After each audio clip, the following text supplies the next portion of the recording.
We're here Wednesday. I think this is, depending on how you count it, we'll count it as our second official lecture. And I think everybody that was here has already gotten a syllabus. I don't see any new faces. Hello? But this is the first class notes, I believe, that I've passed out. And there are several things in here that you can use for reference. Before I show the class notes, just a reminder of where we are at in the schedule. So I've got some numbers that might be off there. This is, again, an older version than the one that you likely have. But we have 2 days to talk about geologic time scale and the history of life on Earth. I had I always change things up every semester. And this PowerPoint that had been previously called History of Life on Earth, this semester with the additions, I guess I renamed it Earth History. It's the same information. Sometimes I flip the titles around. I just mentioned that because I didn't want you to think we're talking about something different. Welcome, just in time. We're going over the to-do list. That's the lecture handout for today. As those lecture handouts try and allow you to not take as many physical notes and kind of get involved in the conversation. The things that we're going to have to know today, and like I was putting on the board, we've got 2 days to cover, is geologic time scale and the history of life on Earth, like how life has changed on Earth as we look back through geologic time. And we're going to throw a lot of dates out there today, starting with the formation of the Earth at 4.6 billion years ago. And, you know, if you were like me, you might be curious as to, you know, what was before that? What was before 4.6 billion? Was there anything, but how far back can we go in time? I remember getting kicked out of Sunday school as a little kid because I asked where the elements from the periodic table came from, right? There was no explanation for that. They didn't want me asking any more questions, but it was, you know, later in astronomy classes that I learned it was the life and death of stars that actually created those elements in the periodic table, and it was the second and third generation of stars that pulled in that dust and made planets. And those are some of the things we touched on last time, not that it was an astronomy class or anything. But if your mind works like mine does, you know, you don't just stop at 4.6 billion years. You want to know how far back can we go. We pick it up here in this class with life on Earth. And Earth started at 4.6 billion years ago. I guess I can jump into the slides for this. But as I transition over into these slides, I want you to maybe think, see if maybe you know this from previous classes or reading things. There's actually two completely different lines of evidence that point back to this 4.6 billion year age of the Earth. And that's where we will start. Again, just as a quick reference, I gave a copy of the class handouts. It has a lot of these key dates that we're going to have to know. I have I couldn't fit everything up on the board, but I wanted to put some of the key dates, the names of those time periods, and some of the dominant or key life forms during those time periods. Those are some of the key things that we'll need to remember. It might take us 2 days to go through this stuff. There is a quiz that is going to show up on D2L. If you go there right now, it is currently not there. It won't be until I get home later tonight that I can actually make that available. There are some things I wanted to add to it. And as always, these quizzes will be available for a week for you to complete. I forget exactly how many questions this one has, but it's all about the date ranges between these eons, eras, and periods, and examples of life forms during those time frames. So we will probably get all the way through, I'm thinking if I can be quick with this, we'll get all the way through the Paleozoic.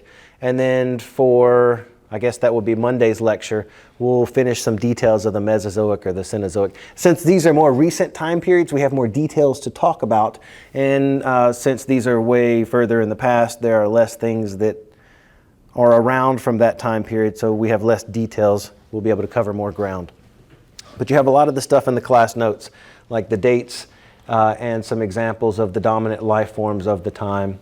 A lot of the pictures that come straight from the PowerPoint. We'll talk about the evolution of eukaryotic cells from prokaryotic cells. And then again, the movement of life from oceans and onto the land. First, plants and fungus are going to do that, and then we're going to see animals are quickly on their tails. what else do I want to say? At the back side of your handout, that's the other key thing. If you were just to rip off that back page, you've got right there just kind of a single page review of our 2 lectures. Half of what we will get through today and then the other half on Monday. Notice on the backhand side of this, it looks like the diagram that we have on the board. This is just a table that I took from your textbook. I Xerox copied it so it's no longer in color, but if you have your textbook and you flip to table 18.1, you'll see this in color. What I like about this geologic time scale is it gives you the names of the important time periods, the eras, the periods. It gives you the dates, so we need to know that. But it also gives you examples of those dominant life forms within those periods. Just short little brief examples. What I don't like about it is it's so small I wouldn't be able to use this as an actual slide. So I wanted to make sure everybody had a copy of that. And if you want the color version, again, find that table in the textbook.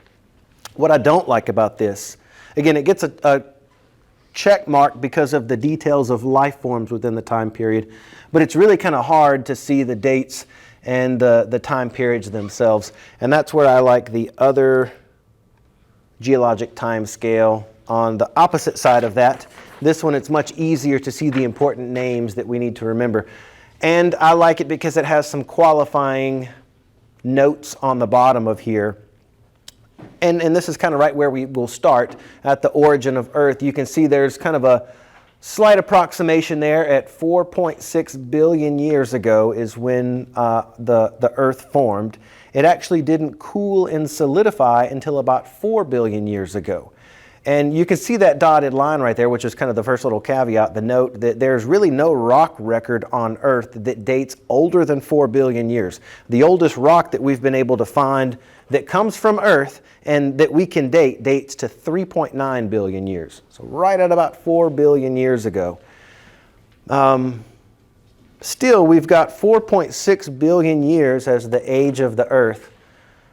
I'd mentioned that question earlier. What are the 2 completely different lines of evidence that point back at 4.6 billion years? If we don't have any rocks from Earth that we can date that tell us 4.6, how do we get that date?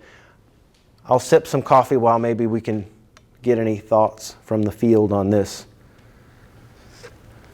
You ever hear anything about that? Okay. Well, there are 2 different lines of evidence that point back to that 4.6 billion years, and neither one of them originate from Earth. I'll say that. One of them, I'll jump to, let's see if I have that pulled up.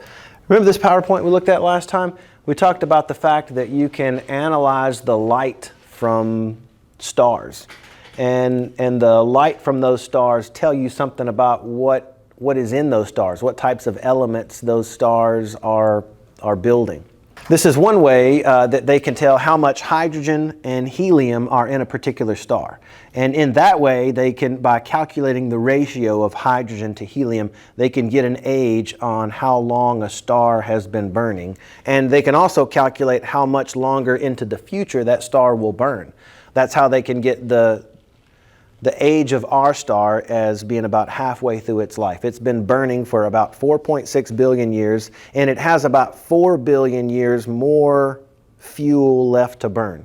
So in about 4 more billion years in the future, our star is going to swell and explode and mess up our planet and everything like that. But what's crazy is that also at about that time, in about 4 billion years, is when that Andromeda galaxy is going to slam into this one. So good thing that we're living now.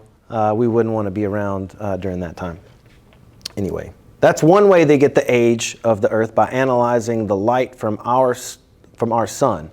That means the entire solar system started at 4.6 billion years. That means the birth of Mars and the birth of Venus, all of that started 4.6 billion years. Also, I don't know if it's obvious, but I have at the bottom here in the Hadean and Archean time periods, these are marked off in billions of years. So I have a billion year ago mark. And then up here we get into millions of years. Again, this is extremely broad, vast spaces of time that's hard for our brains to even think about. But it helps to at least kind of get them in a some type of order so that we can keep referencing them all semester, and it'll hopefully get ingrained. That's what I was trying to do. Anyway, back to our geologic time scale. I'm just going over some tips to approach this geologic time scale before we get into some of the details of that. Obviously, the first thing that I mentioned is the origin of Earth. Where do we get that? We know the first one. The second one, any guesses on that? It also does not come from the Earth, but if you've been to, there's that UT Science Museum, downtown Austin. Have you ever been there recently, or that you remember? There's a staircase that you go down to the bottom floor, and down there they have like fossils of mammals that came up from South America, and then there's one little corner you can go around where they have like the oldest stuff that's ever been found here in Texas, and there's these big meteorites. And those iron meteorites that are large enough that they don't burn up in the atmosphere but make their way all the way to the surface and are collected. You can analyze those, you can date those meteors, and all of those meteors that fall to Earth date to 4.6 billion years.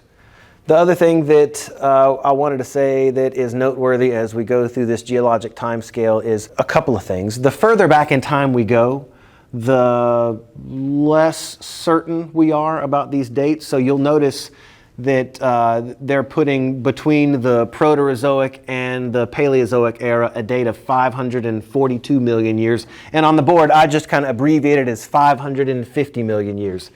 That's, you know, the further back we go, the less accurate some of those dates are. And the more detail we have about the more recent things, which is why it's probably going to take me a whole class period to get through Mesozoic and Cenozoic. The final thing that I'll mention, and then we'll jump into this stuff, is that we're going to talk about these horizontal lines that are of some type of noteworthy importance, because that's where we decide to draw a line and one time period ends and the next one begins. So I tried to put some samples of things that happen that are noteworthy enough that we would end one era and jump into the next one. Sometimes these things are beneficial, like the crust cooled off and we finally have rocks that can solidify. That's positive. The next little line we're going to see is due to the oxygen revolution, when there is no longer carbon dioxide and methane dominant gases in the atmosphere, but oxygen and nitrogen start to dominate the atmosphere. That's a noteworthy change that happens to be positive. This thick line right here, just to kind of quickly scan ahead, is when animals first evolved hard parts, like exoskeletons, like a crab shell, or mollusk shells, like a snail shell or something like that. Before that, there is life on Earth before that, but it lacked those hard parts, so we will see it very rarely leaves any marks on the rock. But after this dark line, when animals have hard parts, there's an explosion of fossils in the fossil record. So we have a lot more detail. I will just kind of go over here and plug briefly. If I can go quickly, I don't know how far I'll be able to get through, but so much happens in the Paleozoic era. This, if we can get all the way through it, we're going to see the first animals that have hard parts, the arthropods and the mollusks that really start leaving a lot of fossils behind. We'll see the first plants and fungus. We'll see the first fish and amphibians. Sometimes the Paleozoic era is known as the age of fish and amphibians, but that doesn't mean anything. It fails to mention things like the plants and the fungus that colonized land during that time period. And also, right at the very end of the Paleozoic era, there was such a diverse range of animals that you actually had the first reptiles and the first mammals show up at the Paleozoic era. They're there for a fraction of a time period, and then there's a huge mass extinction that kills off 90% of life on the planet at the end of that Paleozoic, and there's just a handful of survivors that kind of inherit this barren Earth. What we see with the Mesozoic and the Cenozoic, sometimes the Mesozoic is just referred to as the age of reptiles. There's mammals around then too. They're just held in very small numbers. They don't get to diversify until the Cenozoic era. So it's interesting that we're going to have reptiles, we're going to have mammals around at the end of the Paleozoic era, but after this mass extinction and things get shaken up, it's like the reptiles get the upper hand for an entire era, this Mesozoic era, and the mammals are kind of kept in low numbers. But then there's another meteor impact that shakes things up, and in the Cenozoic, we're going to see the mammals get the upper hand, and it's not until the Cenozoic that the mammals start to diversify, and we get all the different types of mammals that we like. Rabbits and dogs and cats, all of those things didn't show up until the Cenozoic era. We also see the first grasslands. We'll mention some plants as we go through this stuff too. Just to finish my thought there, sometimes these lines in which we close off one era and begin the next are due to positive things that we gain, like oxygen and nitrogen in the atmosphere or hard parts in animals. But some of these other lines are due to sour notes in the case of this Permian extinction where we lost 90% of life on Earth, or the next one was the KT extinction at 66 million years ago that killed off the dinosaurs.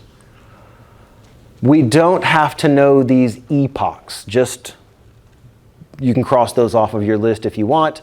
When you get to the quiz or any of the questions you might see on the exam, we're going to be matching these eon names. So Hadean, Archean, and Proterozoic, we're going to need to know.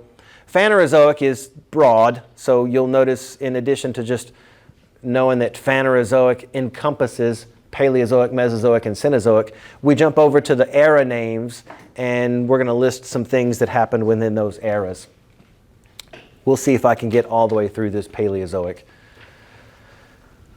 We doing okay so far? Any questions about our geologic time scale yet?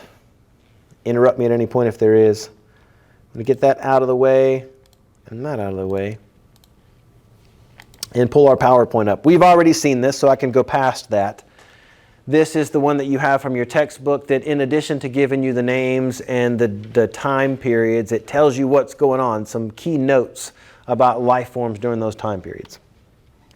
The first couple of slides are just introducing the fact that things can happen that shake life up. And over geologic time scale, we've seen at least a couple of meteor impacts that have led to mass extinctions. There's obvious evidence of mass extinction at 66 million years ago that killed off the dinosaurs. That's this iridium layer that dates to 66 million years.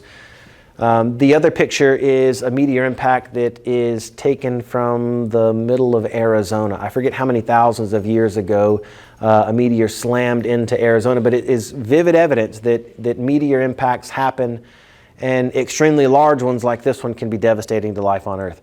These shakeups are what lead to a couple of things, and this ties into last semester. Remember when we were saying last semester, we talked about evolution, and we said it's not something that happens equally as fast in all populations, but some populations, evolution happens in rapid bursts, and what's going on in those populations is that those are the populations that are moving into new territory or adapting to new conditions, having to deal with some new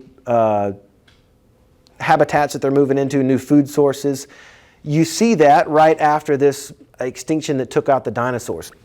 If we could just go down and hunt some fossils down in this layer, we'd see all kind of different reptiles, and we wouldn't find diversity of mammals at all. There was a handful of mammals around at the time, but they were all nocturnal. They couldn't come out during the daytime because these reptiles that were all active during the daytime would quickly eat them. So during the nighttime, mammals could come and scurry around a little bit, but it wasn't until this mass extinction of the dinosaurs that the daytime opened up for mammals. And for the first time, they could move out into the sunlight, and they adapted their eyes to color vision. We start to see all the different orders of mammal diversify above this line. I might have mentioned this also last semester when we were talking about evidences of evolution. If all of these organisms were just brought into existence at the same time, then we would expect to find down here fossilized rabbits and all the different mammals as well, and that's not what we find. Almost done with the introduction to things before we jump into the Hadean era, and that's this term gradualism versus punctuated equilibrium. These are two different ways of thinking about how life forms change as we go through geologic timescale. There was for a while some debate about which one is accurate, and it turns out that both happen. they happen on different time scales. For example, the one on the left here, this is an example of the genus of butterfly is not mentioned here, but this is a population of butterfly that occupies the interior, the central part of the United States. This is what the butterfly looked like if you go back in the geologic record to about 30,000 years ago. These butterflies were all kind of a brown color.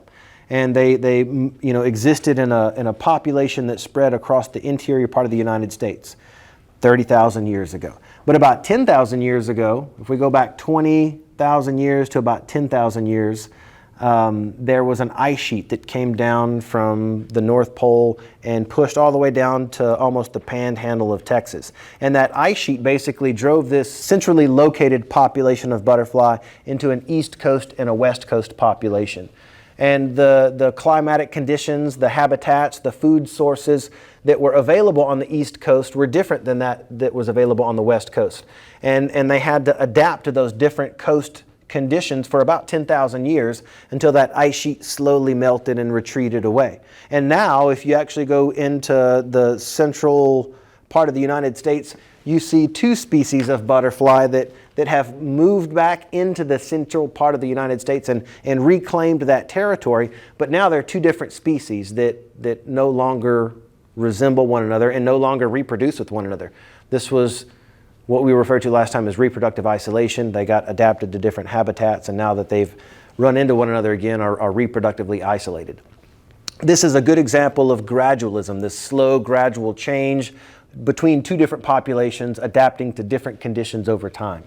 This happens definitely, but you also have the other side, which is trying to show punctuated equilibrium.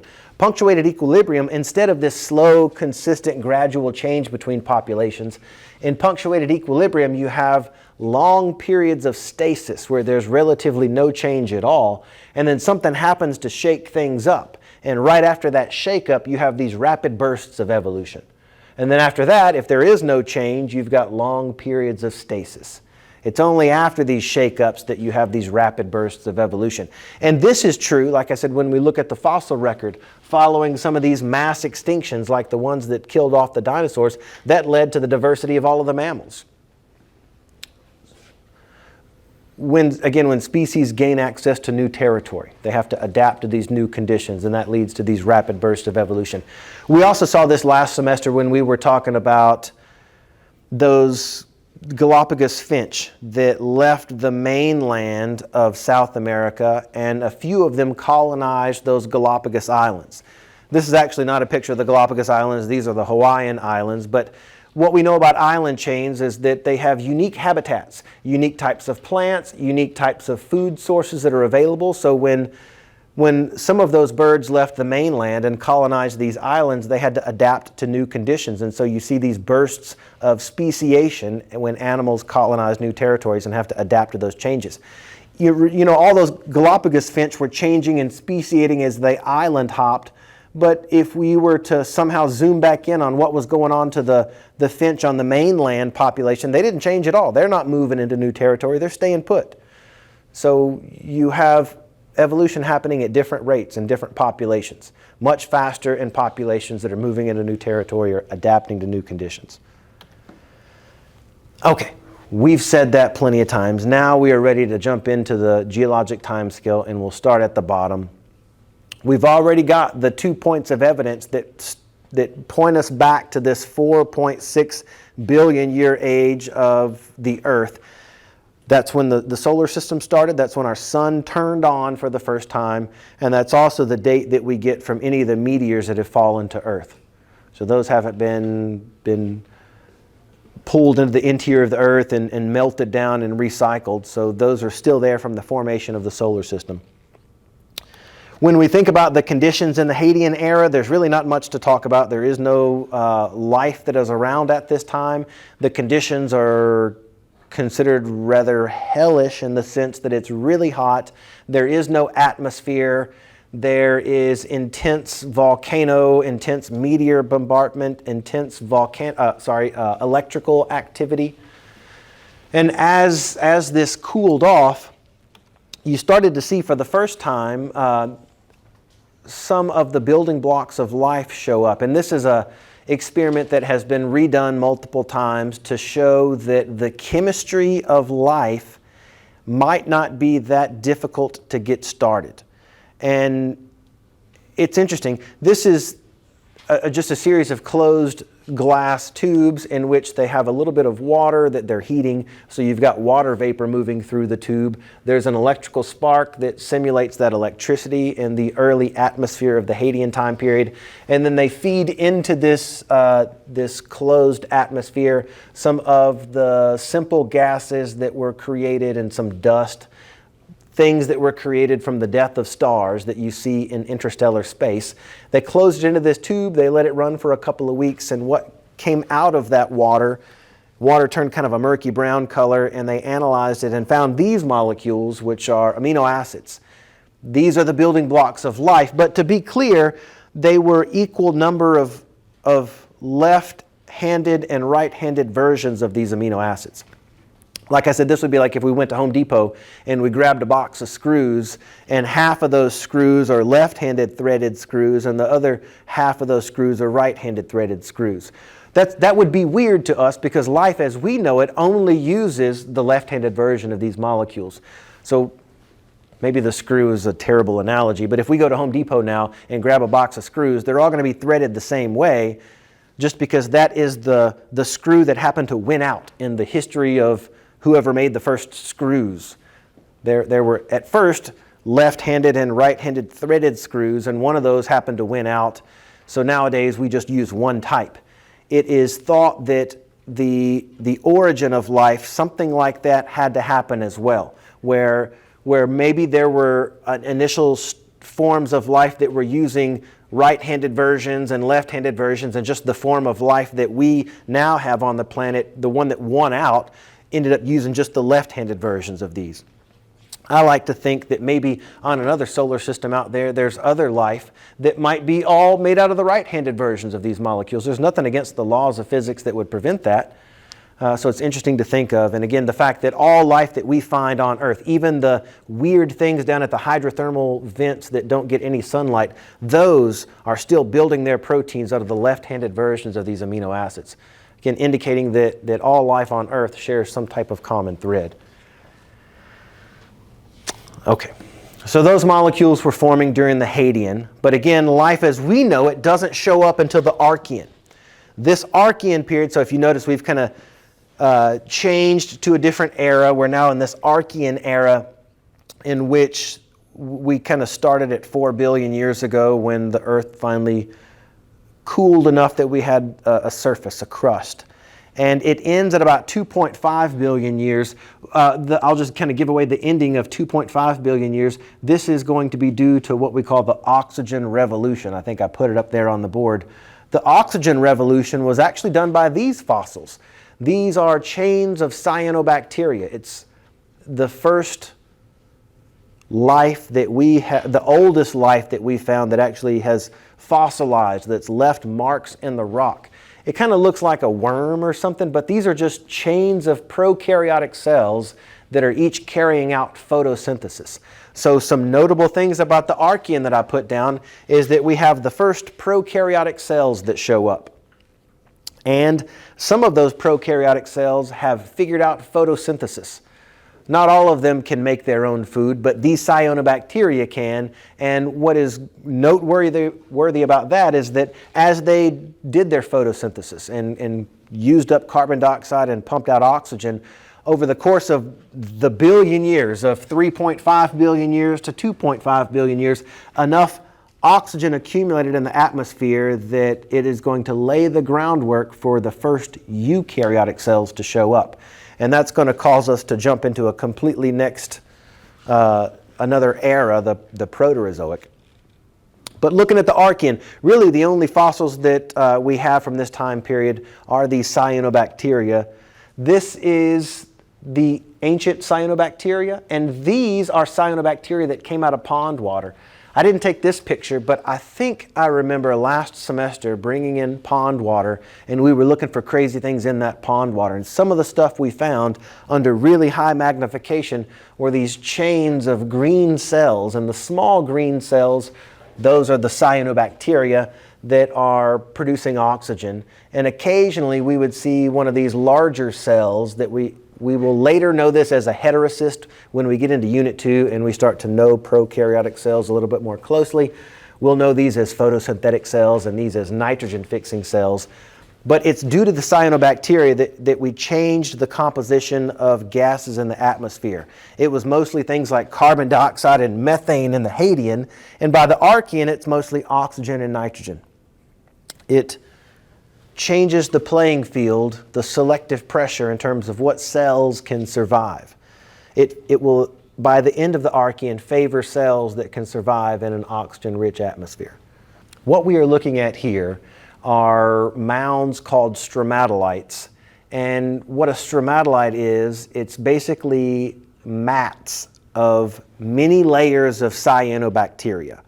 And these are really large. There's a shovel there for some type of relative size. If we were to go there and have a picnic, there probably 10 of us could sit around this one dome right here. And they look like just kind of rounded rocks. But if we could take a chainsaw and just kind of open these things up, you would see if we cracked it open, it would look like a lasagna with a bunch of layers.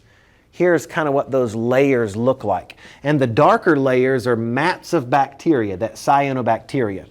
What happens is the cyanobacteria will create this green film on the surface. The other substance that we see here, kind of this orangish substance, is calcium carbonate. This is stuff that just precipitates out of warm, shallow seas. It's kind of like just a layer of dust that would accumulate on the surface of the ocean floor. And that calcium carbonate solidifies into limestone.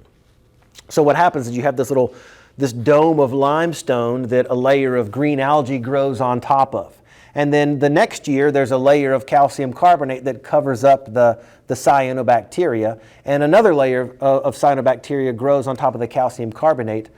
Then that gets covered up by another layer of calcium carbonate, more cyanobacteria, more calcium carbonate, and this thing has multiple layers on top of one another.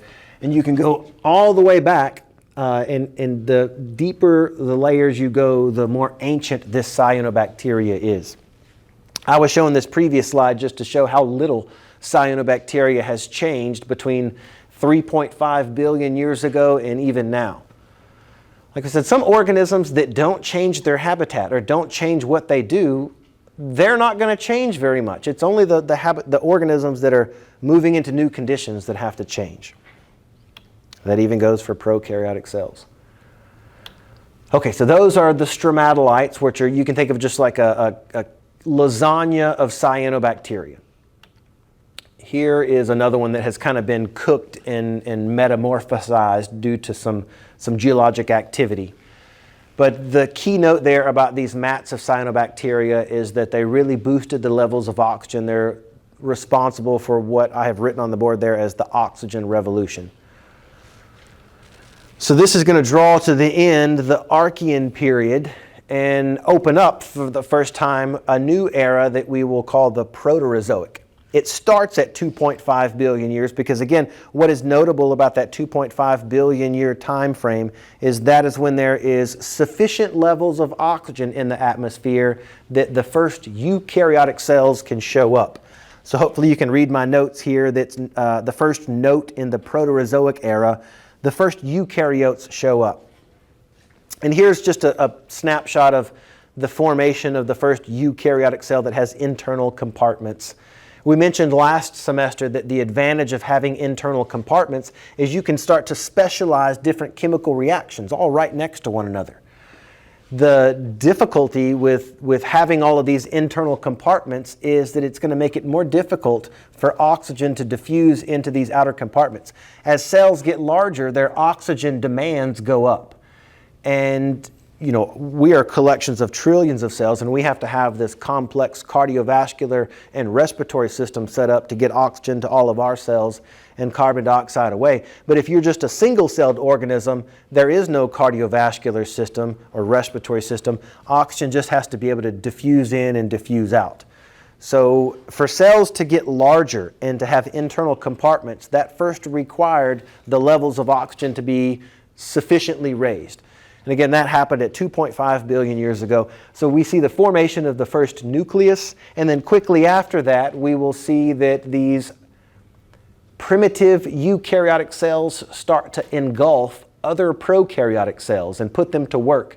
This is, like we mentioned last semester, how the formation of mitochondria came to be inside of our eukaryotic cells. Some other cells, like the lineage of cells that plants are a part of, took this one step further and engulfed chloroplast as well as mitochondria. So plant cells can not only break down glucose like we can, but they can make their own glucose.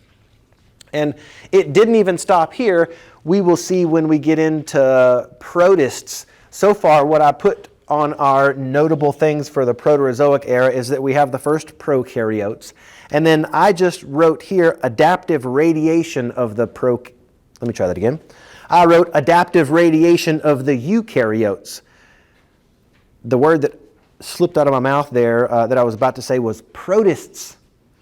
Prokaryotes and protists sound very similar, but prokaryotes, remember, are these simple cells. They lack internal compartments like a nucleus and organelles, whereas protists, these are eukaryotic cells. They have a nucleus. They have other internal compartments, and they're extremely diverse.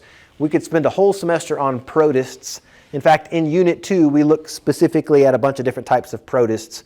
This is the period of adaptive radiation of those eukaryotic cells. Kind of like we see following right after when something new shows up, like those eukaryotic cells, they quickly spread throughout the environment and adapt to a bunch of different situations. And that's where we get a bunch of variety of these eukaryotic cells. This is a picture that just tries to once again show this adaptive radiation, the burst of diversity of different lineages of eukaryotic cells, a few of which we will highlight as we get into the second half of the semester. But there's a bunch of different other prokaryotes again. There's a bunch of other protists out there, protists being eukaryotic cells, that we're going to have to mention in Unit 2. So Proterozoic era is a time where we have the first eukaryotic cells. Those eukaryotic cells become very diverse, and then at the very end of the Proterozoic era, we have the first multicellular organisms. I think that's the last note that I have over there. The first multicellular life shows up at the very end of the Proterozoic era. And I think I included some fossils of that. This collection of fossils are known as the Ediacaran fossils. They date back to about 635 million years ago. So you have that time frame there on your geologic time scale as the last notable thing that happens in the Proterozoic era. So we've got eukaryotic cells, we've got the first multicellular organisms, but what's difficult about finding these fossils is that they, at this time period, don't yet have many hard parts. So they very rarely are going to leave marks in the rocks like we see. But clearly there was some complexity, there was multicellular organisms. Something changes though when we leave the Proterozoic era and we enter this Cambrian era.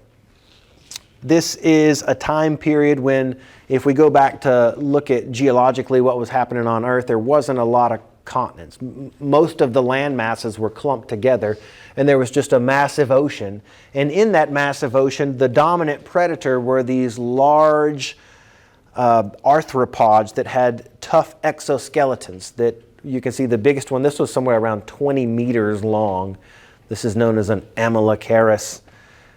We don't have to know the different types, but there's a wide variety of these shelled organisms that have some type of exoskeleton, or they can secrete some kind of shell, like a snail or a mollusk would. Here are some examples of these exoskeleton organisms. We can see segmentation. We can see, obviously, multiple appendages. There's a wide variety. Some of these had long, slender appendages. Some of them didn't have any hard parts at all, and these are the ones that are kind of rare or harder to find. One of them being this organism that ends up having a little ridge of cells that are made out of cartilage. It does not yet have a rigid backbone, but it's this lineage of organisms that later develop a rigid backbone and a skeleton and will develop into the vertebrates. Those are just examples of some organisms that come from the Cambrian. One of the last things to maybe mention about the Cambrian time period, so this is just the very first notes of the Paleozoic era. I mentioned the first arthropods and the mollusks. Those are those big exoskeletoned creatures that were dominating the open oceans there in the Cambrian time period. You will see on the board I have ran out of room to talk about the different eras within the Paleozoic, so I will revert back to the slides. This tells us we're in the late Cambrian, about 500 million years ago. As we leave the Cambrian, if you have your geologic time scale handy, you can see right on the other side of the Cambrian era is what we call the Ordovician era. Still, there's a lot of open oceans in this Ordovician time period. We can see the uplift of some additional continents. It's during this Ordovician time period that we're going to see the first plants and the first fungus make their way onto land. That happens about 475 million years ago. Like I said, a lot happens in this Paleozoic era. At the beginning of our Ordovician, we're now looking, this tells us we're at about 458 million years ago. We know that's within the range of this Ordovician time period. This is what some of the life forms look like in the open ocean at that time. They're, again, mostly arthropods that have these exoskeletons. This is a trilobite that we see moving around. There's another one of these exoskeletoned arthropod predatory organisms cruising around. But then you also have these predatory mollusks, which are the organisms that we can see here that have this long cone-shaped shell. That's a nice protective shell.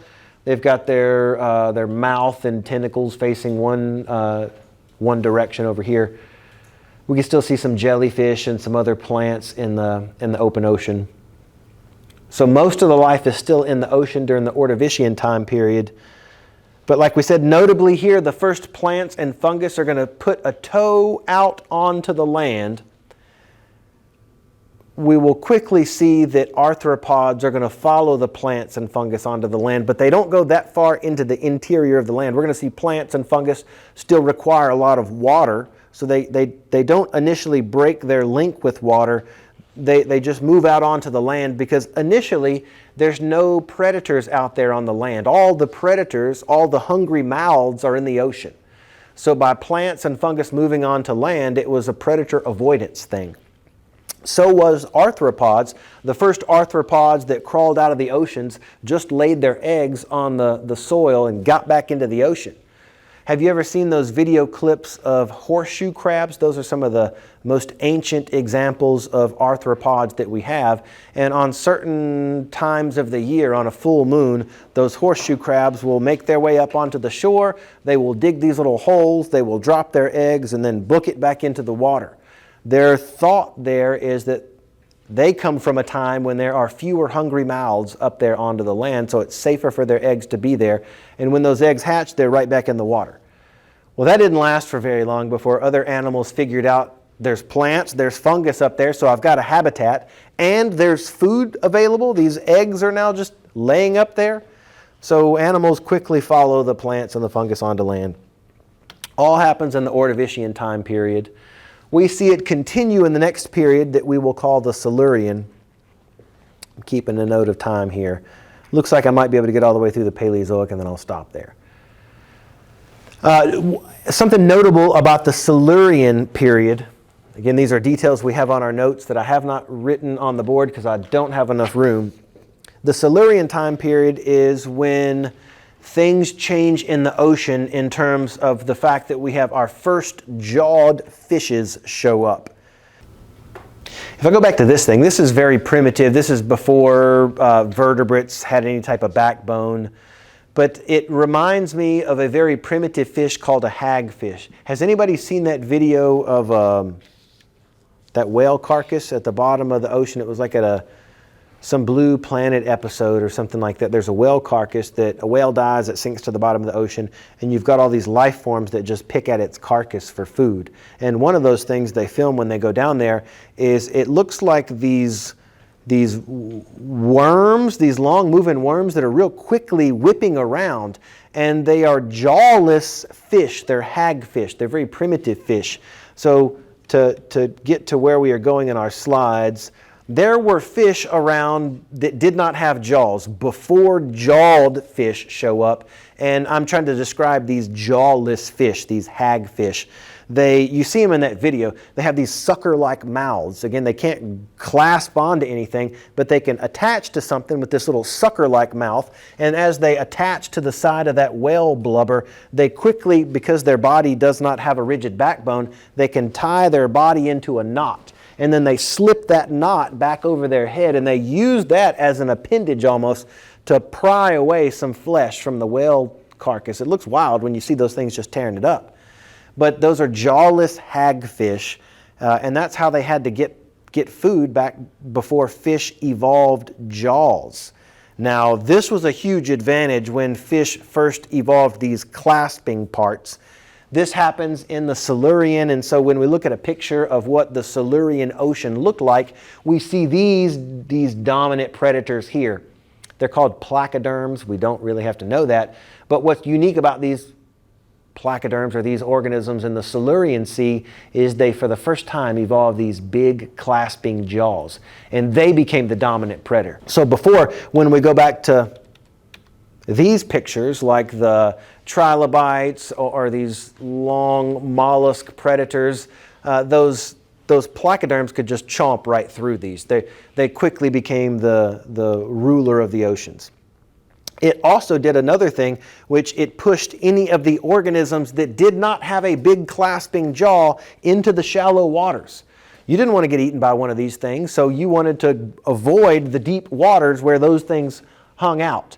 But the problem is now that if you have pushed yourself into the shallow waters where it's safe from those big predators, shallow ponds, just due to the tides and things like that, are subject to drying up. And it might be important to be able to support our own body weight if we're in a time when we're not actually in the water. So we see certain things show up that create these selective pressures that push organisms into new habitats where they have to adapt. Not only did we have these big dominant predators with jaws in the open oceans pushing other smaller vertebrates out to the shallow seas, you had plants taking a further step out onto land. I know we haven't gotten to plants yet, but I had just mentioned that in the Ordovician period before this, the first plants stuck their toe out of the water and got onto land. These are going to be what we will call mosses, or non-vascular plants that don't. Without any vascular tissue, plants can't reach very far for water, so they can only grow in places that are just constantly moist. Like, sometimes you are walking through areas and you'll see up on a tree branch or something that it's covered with some type of moss. Those are areas that there's enough moisture in the air that the moss can get all the moisture that it needs. It doesn't have vascular tissue where it can reach down into the ground for moisture if it needs. That's the big advantage that plants have in the Silurian. For the first time, we see plants that have vascular tissue. This does two big things for plants. Vascular tissue allows them to move further into the interior of the land where it's drier, because they can reach further into the ground for water. The other big thing that it does is that this vascular tissue, we will see, almost acts like a skeletal support system for plants. So plants that have vascular tissue can grow much taller. There weren't any forests before plants had vascular tissue. It was just mats of moss and things that grew very low to the ground. But vascular tissue allowed these plants to become larger and move into the interior of the land.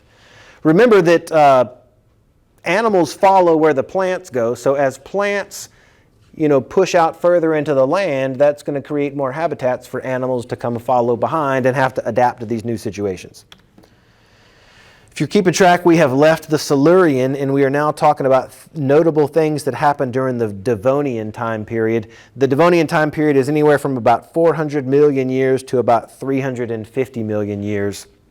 And There, during the Devonian time period, were some of the first wingless insects.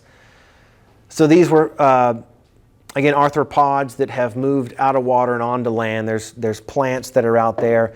But one of the main things in the open oceans is where you have the descendants of placoderms, which became these sharks. These huge jaws were just cruising the deep oceans and really pushing any of the smaller organisms out into the shallows. And so here during the Devonian time period, we see these fish that were armored fish of the deep, that were the only types of fish that you find in rocks of about 400 million years ago. But something starts to happen around 380 to 370 million years. And this is, again, following the time that sharks start to show up in the open oceans. These other vertebrates start to adapt to life in the shallows.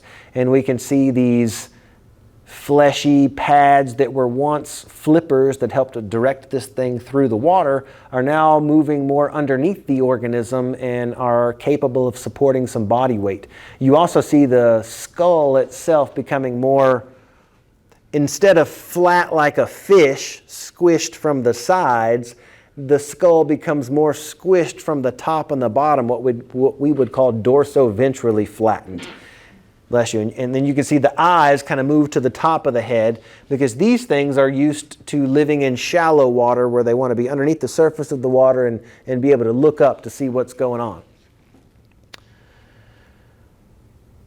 Anyway, I'll jump past that. There is more of an amphibian phylogenetic history that we'll get into when we get into systematics and showing evolutionary relationships. I just want to show that the first tetrapods, the first vertebrates that moved out of the water and onto the land and started to support their own body weight, this happens during the Devonian time period.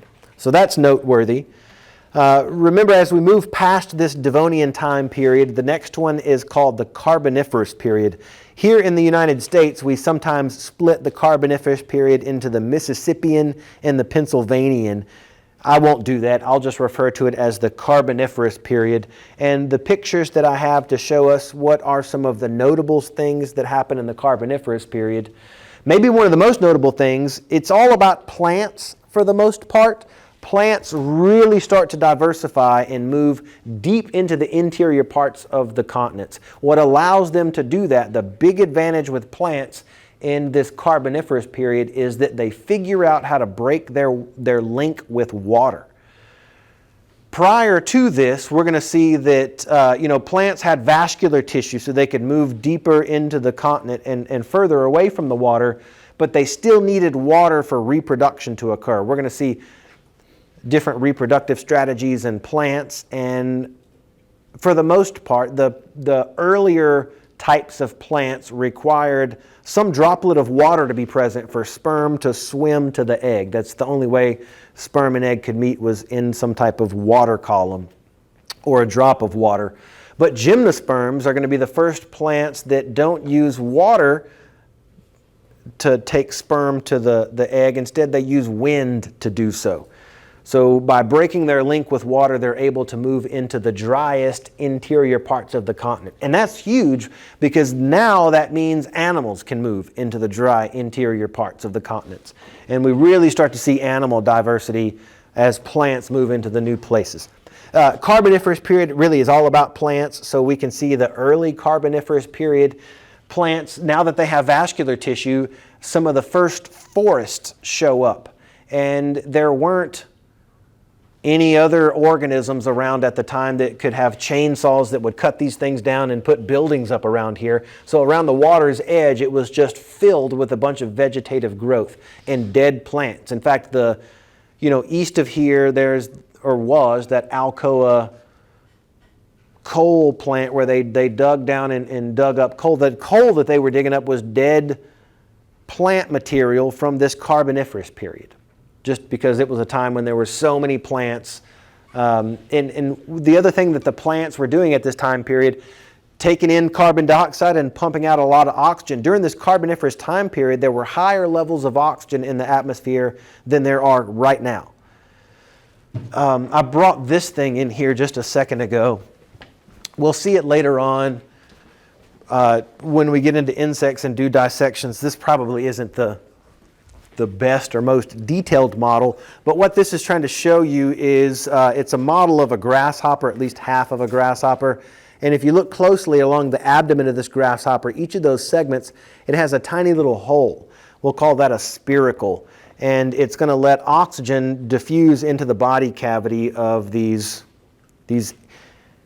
insects. Most of these arthropods that we're looking at like this have an open circulatory system, where we have a closed circulatory system, meaning that our blood stays enclosed in vessels as it circulates through our body. And insects like this have an open circulatory system, meaning that there are some vessels in here, but these vessels just pump fluid out into this open chamber. And then that fluid just kind of sloshes around and bathes over these internal organs. And how that fluid gets oxygen into it is by oxygen, again, making its way in through these little spiracles. So even in these insects that fly around, like the grasshopper or the one that we're about to see in the next picture, this dragonfly, they have these little spiracles on their abdomen, and that's how oxygen gets into their body. Back in the Carboniferous time period, when there was more oxygen in the atmosphere, this allowed for faster diffusion of oxygen into the exoskeleton, and we had larger insects during this time period than we do now. In fact, they found fossil dragonflies that have a wingspan of about 2 feet. And there isn't enough oxygen in our atmosphere now for those insects to be that large. That doesn't restrict our size. That size restriction is really for animals that have an open circulatory system, where we have a closed circulatory system. Let me see if there's anything else that I want to say about this Carboniferous period. You know, in the early Carboniferous period, we still have a lot of these arthropods that are out there on the land, but by the late Carboniferous period, remember just the period before this was the Devonian period, when we had the first vertebrates move out of the water and onto the land. So during this Carboniferous period, the plants expand, and right on those plants' heels are those vertebrates. So that by the late Carboniferous period, we're going to see the next picture shows us a scene from the late Carboniferous period. You still have these large insects that are flying around. You still have these forests that are around, but you see a lot more of these vertebrates.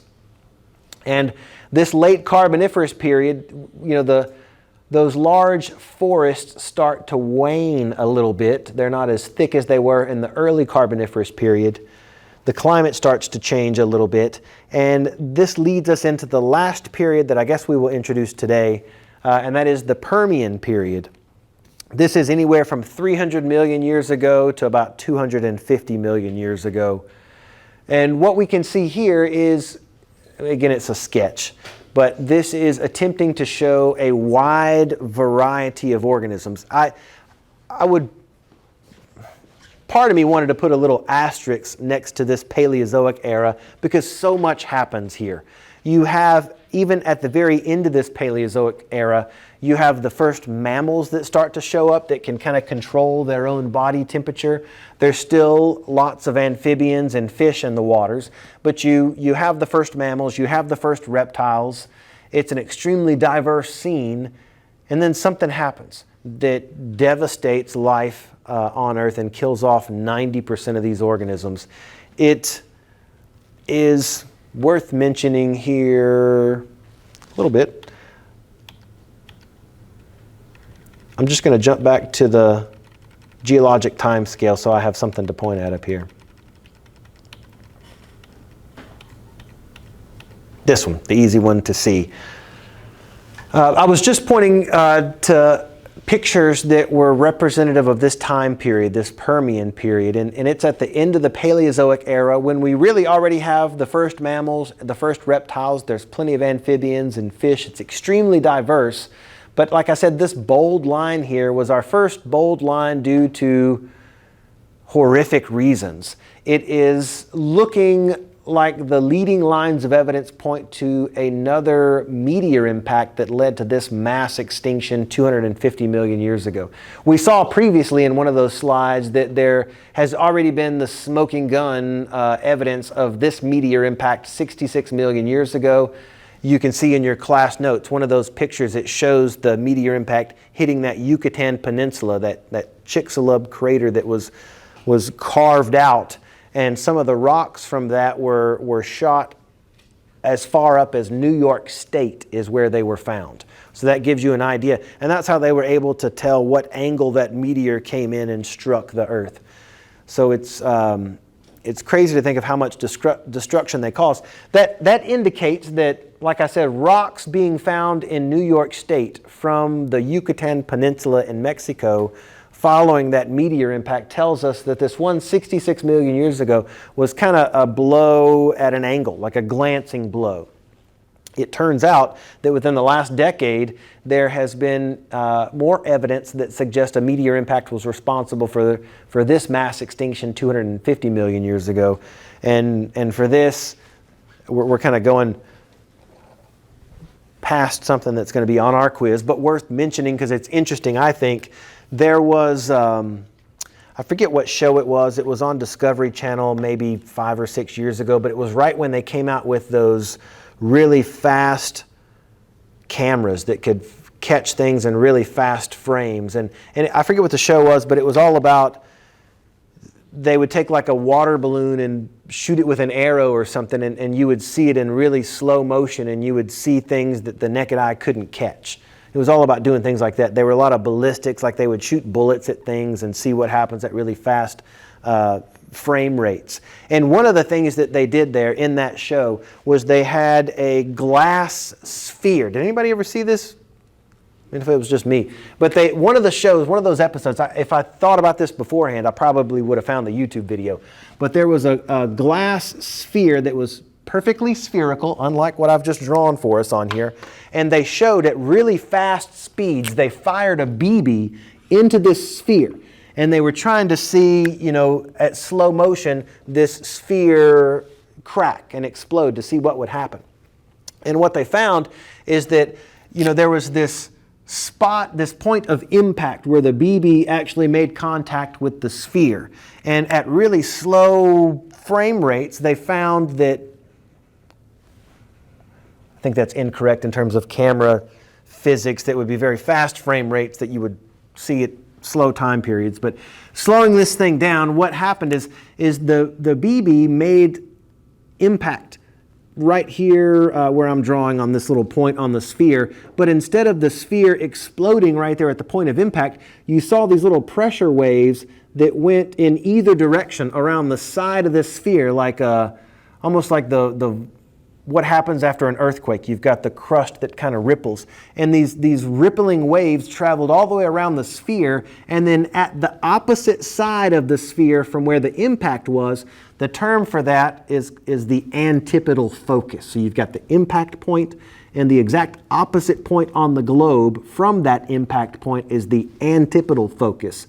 And what happened in the slow motion thing where the BB hit the sphere, the glass did not break at all where the impact zone was. Instead, you see all of this glass start to shatter out of the backside of that sphere, indicating this was another piece of evidence that suggested something might have been going on 250 million years ago, because it's typically when they're doing searches for oil offshore in these offshore oil drilling operation things, they that's where they first came across that Chicxulub crater that 66 million years ago that was the smoking gun for this meteor impact at 66 million years ago. They have since, I forget which oil company it was that found evidence for this meteor impact 250 million years ago, but the meteor impact that they found was down at the tip of South America.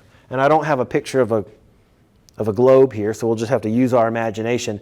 You've got the southern tip of South America where it seems that there was a direct impact from a meteor 250 million years ago. In the exact opposite place on the globe from that meteor impact 250 million years ago, the antipodal focus was the Siberian traps. up there in Siberia 250 million years ago, what we've known for a while was that the crust just ripped open and magma flowed out across the surface in such high volumes that it spilled into the oceans, and the oceans started to boil, and that's one of the things that killed off 90% of life from the Permian era. So we lost, I mean, it was so diverse at the end of the Permian, and then we had the biggest mass extinction that has ever been documented in the fossil record. Even more destructive than the one that took out the dinosaurs 66 million years ago. And for a while, again, previous to the past 10 years, it was not yet, there was no mechanism that was suggested as to what caused those Siberian traps to open up. But like I said, in the last decade, they found meteor impacts at the opposite side of the globe that date to 250 million years ago, and it might be something like the slow motion footage of that BB hitting the sphere. Again, I don't know why I had to get that out, but I guess I just did. That, if we are going to be consistent, is sufficient enough, I think, to get us through our first lecture. And that kind of allows us to start next time with the Mesozoic Era, in which we will see reptiles diversify. Then they will fade at the end of the Mesozoic Era, and we'll talk about the Cenozoic Era and the rise of mammals. I'll stick around if you got questions. If not, you're free to enjoy the rest of your day.